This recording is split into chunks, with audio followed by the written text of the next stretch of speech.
안녕하세요. 지금으로부터 10년 전쯤 지난 시절의 일입니다. 제가 원래는 서울에서만 쭉 살았었는데 당시에 개인적인 문제도 있고 해서 경기도 쪽에서 살게 된 적이 있었습니다. 그쪽이 약간 다문화 그런 쪽으로 유명한 곳이었어요. 그래서 처음에 이사를 갔을 때는 동네 구경을 한번 해보고 싶었습니다. 다문화 거리가 어떤 분위기인가 궁금하기도 하고 당시에 할 일도 딱히 없어서 산책 겸 해서 새벽바람에 한번 다녀온 적이 있었네요. 그냥 주워들은 것만 가지고 생각해보면 위험하거나 무섭거나 그런 이미지일 줄 알았는데 그런 건 없었고 똑같이 사람 사는 곳이더라고요. 뭐 다른 게 있다면 괜히 다문화라서 그런가 비슷한 사람들이 지나다녀도 괜히 그 사람들이 한국 사람처럼 보이지 않았다는 것 정도였을 겁니다. 그리고 간판들이 한자나 노어로 되어 있는 걸 보니 여기가 다문화 거리가 맞기는 맞는구나 싶었네요. 간판으로 보나 거리 분위기로 보나 약간 예전에 즐겨보던 홍콩 영화 한 장면도 생각나고 좋더군요. 저는 좋아하는 분위기라 괜찮은데 이 동네가 위험하다는 그런 인식이 생기는 이유가 아마 같은 한국 땅인데도 다르게 보이는 위화감 때문이 아닐까 그런 생각을 했습니다. 골목골목이 주는 분위기나 해서 괜히 새롭고 하니 저는 빨빨거리면서 골목 구석구석을 쏘다니고 그랬습니다. 그러다가 요즘 보기 드문 다방이라는 간판이 눈에 들어오더라고요. 당시에 저는 말로만 들어봤지 실제로 가본 적은 없었거든요. 영화나 드라마 같은 데서나 보기만 해봤지 실제로도 영화에서 보는 것처럼 그런 일이 있는 건가 싶은 호기심도 들고 해서 한번 가볼까 싶은 마음이 생기더라고요. 제가 살던 곳에는 당연히 저런 거 구경도 하기 힘들었어요. 아예 가볼 일도 없었고 있었다고 해도 더 좋은 곳이 많은데 굳이 저런 데를 가겠나 싶기도 하더고요. 새벽바람부터 나와서 그랬나 동이 트면서 날이 점점 밝아지기 시작하니 거리에도 사람들이 조금씩 늘어나고 분주해지는 게 느껴지기 시작했습니다. 그런데 사람이 많아지니까 보는 눈도 괜히 많아지는 것 같더라고요. 세상에 저를 누가 신경이나 쓸까 싶었지만 그래도 들어가는데 괜히 눈치 보이기 전에 사람 없을 때 가는 게 낫겠다 싶어서 어서 빨리 발걸음을 재촉했습니다. 입구가 특이하게 건물을 정면에 두고 옆으로 빠져서 지하로 내려가는 구조였습니다. 그렇기에 더욱더 제가 생각한 그런 곳이지 않을까 하는 기대도 생기더군요. 카운터에서 엄청 밝은 분위기에 당시 저보다도 한 5살은 어려 보이는 아가씨가 인사를 해주더군요. 속으로 그때 땡 잡았다 싶었지요. 좀처럼 받기 힘든 밝은 인사를 받고 괜히 헛기침을 하면서 어느 자리에 앉을까 하다가 혹시나 만약을 대비해서 출구 가까운 곳으로 자리를 잡아 앉았습니다. 괜히 바가지일 수도 있고 내상을 입을 수도 있지도 않겠냐는 생각이 들었거든요. 그런데 한참을 앉아 있었는데 혹시나 진짜 여기는 찻집이 아닐까 싶은 생각이 들었습니다. 괜히 저만 쪽당하는 게 아닌가 싶기도 하고 여러모로 마음이 이상했네요. 괜히 아닌 척하면서 쩔쩔매면서 두리번 떼고 있었습니다. 제가 자리를 잡아 이미 앉아있던 상황인데도 불구하고 접객 같은 건 할 생각이 없어 보였습니다. 인사는 세상에서 제일 밝게 해줘 으면서 옆에 와서 앉는다든지 뭐 마실 건지 물어본다든지 그런 거 하나 없이 그냥 카운터에 기대서 앉아 가만히 화장만 계속 꽂히고 있는 겁니다. 헛기침을 하면서 눈치도 주고 했는데 그 아가씨는 계속 딴 곳만 보고 저는 신경도 안 쓰다가 저 뒤쪽에서 인기척이 들리더니 드디어 누가 나오더군요. 그런데 뒤에서 나온 사람은 나이가 좀 있어 보이는 그 당시 저에게는 저희 막내 이모보다 조금 어린 사람이었습니다. 뭐라고 해야 할지 약간 애매하게 나이가 많아 보이고 애매하게 예쁜 그런 느낌이었습니다. 분명 제 또래 정도 되었을 때는 어디서 한 가닥 하기는 했을 것 같아 보였지만 나이를 숨길 수는 없어 보였어요. 그러다 드디어 제가 안절부절하고 있다는 걸 눈치채고 제 곁으로 후다닥 와서 자리에 앉더군요. 그러더니 저한테 뭐 마실 거냐고 물어보더라고요. 쟤는 온 지 얼마 되지도 않고 돈 벌 생각도 없어 보인다고 하면서 대신 사과까지 해주더라고요. 솔직히 이제와 생각해보니 그 아가씨는 제가 마음에 별로 안 들어 보였고 그래서 이 이모한테 저를 떠넘긴 게 아닌가 하는 생각이 듭니다. 아무튼 저도 어디서 본 건 있어서 진하게 커피 한 잔 좀 타달라고 이야기했습니다. 그런데 그 누님은 주문을 받았는데 커피를 만들러 가지는 않고 오히려 저를 보더니 저를 오빠라고 부르더군요. 그러더니 내 것도 한 잔 사줘야 하는 거 아니냐며 친한 척 물어왔습니다. 솔직히 한 잔만 사야 하는 게 아니란 건 알고 있었는데 누가 봐도 이모뻘 되는 사람이 저한테 오빠라고 부르는 것부터가 조금 그랬거든요. 그래도 그때는 주문을 받는 게 아니고 이 사람이 분명히 여기 사장님이 아니겠냐 싶었습니다. 오빠라고 했던 건 제가 여기 와서부터 꽤나 오랜 시간을 대기를 하고 있었으니 제 기분을 풀어주기 위해 그런 게 아닐까 하는 생각이 먼저 들더군요. 확실히 입구에 있던 아가씨는 제 스타일이었기도 하고 일하기 귀찮아하는 그 사람을 커피를 시키고 나면 제 옆에 앉혀주지 않겠나 하는 기대도 들어서 1시간 커피 값치고는 꽤나 큰 돈이었지만 지불을 했습니다.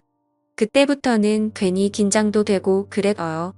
아침에 마실 나온다고 괜히 너무 후줄근하게 하고 온 건 아닌가 싶기도 하고 눈곱도 괜히 띄고 그러면서 긴장하고 있었습니다. 괜히 숨이 깊게 들어가고 손도 살짝 떨리고 그러더라고요.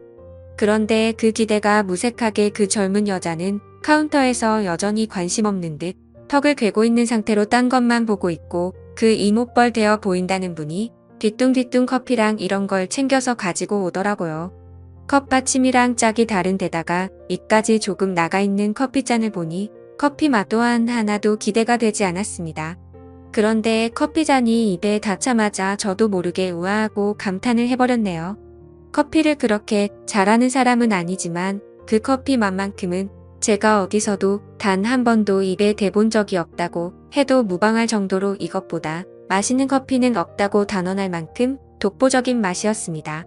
인스턴트로 이런 맛을 어떻게 내는 건지 싶을 정도로 감탄이 다 나오더군요. 잠깐 커피 맛에 너무 심취한 나머지 옆에 그녀가 앉아있던 것도 잊은 채 커피만 마시고 있었습니다. 그런데 따뜻한 커피 때문인지 긴장이 풀려서 그런가 괜히 날카로움도 좀 누그러졌어요. 그러니 제 옆에 앉아가지고는 저를 지그시 바라보던 그 누님이 다르게 보이더라고요. 가까이서 보니 화장이 조금 진한 느낌이 있긴 하지만 입술도 새빨갛게 칠해서 그 당시 제가 주변에서 보던 또래 여자친구들에게서는 느껴본 적이 없는 그런 매력이 있더라고요. 그러니 제가 처음부터 여기에 온 이유도 뭔지 기억이 나기 시작했습니다. 커피를 마시러 온 게 아니라 체험과 경험을 위해 왔다는 것을 말이죠. 그렇게 생각을 고쳐먹으니 계속해서 그녀가 예뻐 보이기 시작하더라고요. 이 누님이 풍기는 분위기가 그냥 그런 게 아니고 당시 저 같은 애송이는 마음만 먹으면 헤어나이지 못하게 만들 것 같은 연륜에서 나오는 무언가가 있었습니다. 그러니 오히려 저는 더더욱이 긴장이 되기 시작하더군요. 그때부터는 카운터에서 딴청 부리고 있던 제 스타일에 여자는 눈에 들어오지도 않았습니다. 그 누님이 제가 아직 20대라는 걸 알고 나니 혼자 까르르 웃으면서 오랜만에 젊은 기운 받네 하면서 기뻐하더라고요. 자기한테 저만한 조카가 있다고 하는데 정말 이모뻘니 맞았나 봅니다. 그리고 이어지는 질문 공세가 마치 호구 조사를 하는 것 같았습니다. 이 누님이 물어보는 말에 저는 따라가지를 못하고 계속 네, 아니요 하면서 단답식으로만 대답을 했습니다. 그런데 누님이 제가 따라오질 못하니 지루해졌는지 어느 순간부터 질문을 하면서 테이블 건너 벽에 걸려있는 텔레비전으로 계속해서 시선이 옮겨가더라고요. 얼마나 정적이 흘렀는지 저한테는 커피값에 포함된 1시간 중 몇 분 안 되는 시간이었는데 이대로 가다가는 가만히 단답만 하다가 가겠다 싶어서 안 되겠다 싶었습니다. 그래서 누님한테 커피 한 잔 더 마시고 싶다고 1시간 정도 더 있다 가면 안 되겠느냐고 조용히 말을 걸었지요. 누님은 제 말을 듣더니 피식하고 저를 깔보듯이 웃더군요. 장소가 주는 묘한 분위기와 누님이 앉아있는 저를 위해서 아래로 내려다보며 짓는 미소에 그 새빨갛게 칠해놓은 입술까지 3박자가 다 들어 맞아떨어지니 점점 제 시선은 오갈 곳을 잃고 심장은 쿵쿵거리며 뛰기 시작했습니다. 누님이 커피를 제 앞에 내려놓는데 한쪽 뺨으로 웃으며 저를 시선으로만 훑어보더라고요. 제 앞에 내려놓은 커피잔에는 커피가 없는 빈잔이었습니다. 누님은 제가 커피가 없는 걸 확인하고는 나갈까? 하고 제게 말을 걸어왔습니다.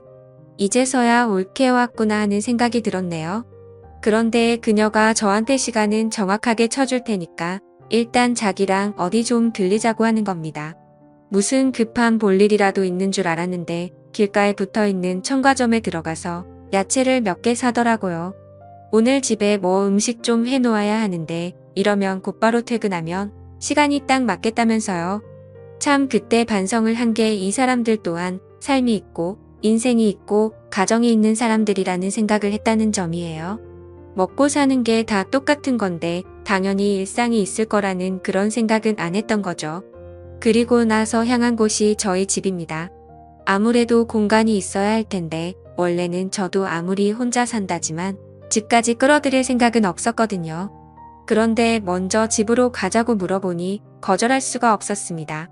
집의 문을 열고 들어오니 곧바로 아까까지의 모습은 온데간데 없고 마치 마트에서 장보고 돌아온 신혼부부 마냥 눈빛부터가 돌변하더군요. 그렇게 그녀와 저는 연인처럼 시간을 보내었고 저는 깜빡 잠이 들고 말았죠. 얼마나 잔 건지 모르겠는데 부시럭대는 소리에 잠에서 깨게 되었습니다. 그런데 당연히 돌아갔을 줄 알았던 그녀가 제 부엌에서 아까 전 사온 재료들을 가지고 음식을 하고 있답니다. 저희 집에서 뭐 하시는 거냐 물어봤는데 어차피 밤새도록 일했고 오늘도 저녁에 다시 출근해야 하는데 막상 집까지 가려니 시간도 애매하고 하더라고요. 그냥 여기서 해가 지면 다시 출근하겠다고 하면서요. 저한테 혼자 살면 밥도 제대로 못 챙겨 먹을 텐데 이리 와서 점심이나 먹으라는 겁니다. 요리 솜씨도 제법이더라고요. 그녀 말로는 밤새 일했고 집에 가려는 와중에 제가 들어온 거라고 하는데 자기도 피곤하고 힘이 들었을 텐데도 이렇게 저를 신경 써주는 모습이 참 고맙답니다. 그날 이후로 그녀는 제 애인 같은 사람이 되어 있었습니다. 아무래도 나이차도 있고 뭔가 좀 마음이 걸려서 진짜 애인은 되지 않았지만 우리 둘만 좋으면 되는 게 아니겠나 하는 생각이었어요. 이틀 연속 쉬는 날에만 집에 돌아가고 그녀가 일하러 나와야 할 때는 보통 저희 집에서 머물고 그랬습니다. 항상 일에 지쳐서 피곤할 텐데도 저를 위해 신경 써주는 모습이 참 좋았어서 그런지 제 인생에서 그녀가 참 기억에 많이 남습니다. 그녀와의 인연은 제가 이사를 가기 전까지 계속되었고 제가 이사를 가게 되면서 자기 같은 사람 계속 만나봐야 좋을 것도 없다며 이제는 저희 미래를 위해 노력하라며 저를 응원해줬습니다. 그 이후로도 연애는 몇 번 해봤지만 그렇게 자신을 희생하면서까지 저에게 모든 걸 다 해주는 사람을 만나본 적이 없습니다. 몇 안 되는 인연에 그런 사람을 또 만나본 적이 없어서일 수도 있겠지만 저한테는 10년이 더 지나 이 시점에도 기억에 참 오래 남는 둘도 없이 좋은 사람이었습니다.